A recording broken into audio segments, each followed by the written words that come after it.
Nakapag-breed na nga pala ako ng beta at mga convict cichlid. Susubok naman tayo mag-breed ng mga flower horn. Siya nga pala ay si Ginny Lynn. Ang ipapartner ko nga pala sa kanya ay si Bad Boy. Ang wish ko lang sana ito ay mag-success.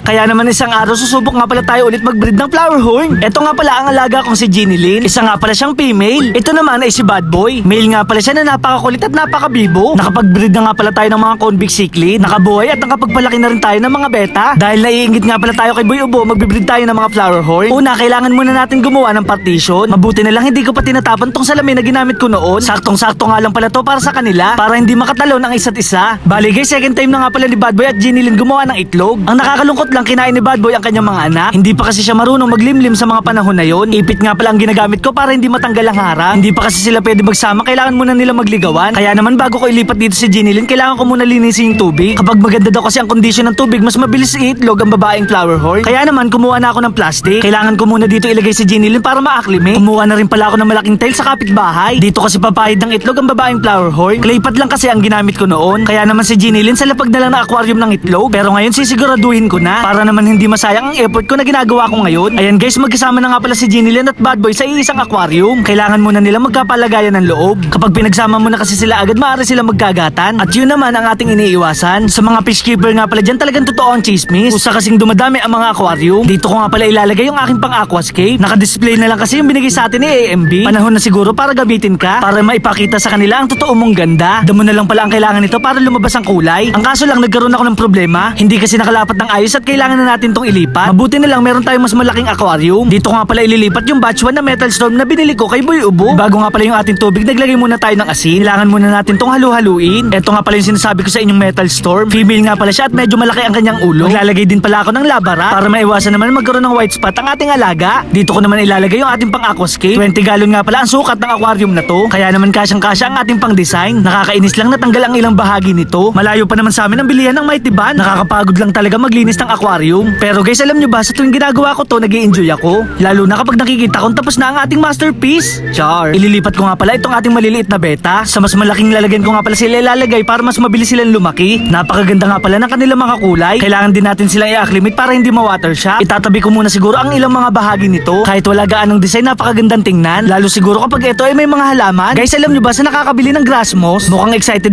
na nga pala ang mga alaga kong isda. Mga ilang minuto pa pwede ko na silang pakawalan. Hindi naman sila mag-aaway-away dahil sila naman ay magkakapatid. Para mas magandang tingnan, maglalagay na rin tayo ng ilaw. Kahit nga pala hindi ito yung hinahanap nating halaman, ilalagay na rin natin to. Dagdag pogi points na rin kasi to sa ating aquarium. O diba guys, napakaganda. Tanging mga eksperto nga lang pala makakagawa nito. Char. So paano guys, hanggang dito na lang. Maraming salamat nga pala sa pagsuporta kay Kuya Boy Macho Nurin. Paalam! Yeah! May natuklasan nga pala akong bagong laro. Ito nga pala yung 777 PNL. Ito nga pala ay isang casino game. Konting paalala lang, bawal nga pala to sa mga bata. Dito nga ay napakaraming pwedeng laruin. Ikaw na lang ang mamimili kung anong gusto mo. Meron ditong color game, fortune gems, super ace at mines. Ito nga pala ang lagi ko nilalaro, ang fortune gems. Pindutin lang natin tong bet sa may bandang kaliwa. Dito nga pala itataya ako ng 200 pesos. Pipindutin lang natin yung gitna para makapaglaro.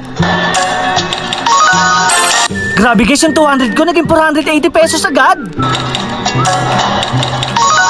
Lumabas nga pala yung 5 wild at baka madoble pa to. Grabe guys, 2,400 ang panalo ko tapos times 3 pa. Napakaswerte ko ngayong araw dahil nanalo ako ng 7,200. At dahil dyan, pwede na natin tong i-cash out. O diba guys, napakadali lang maglaro ng 77 PNL. Nasa comment section ko nga pala yung link para mag-register.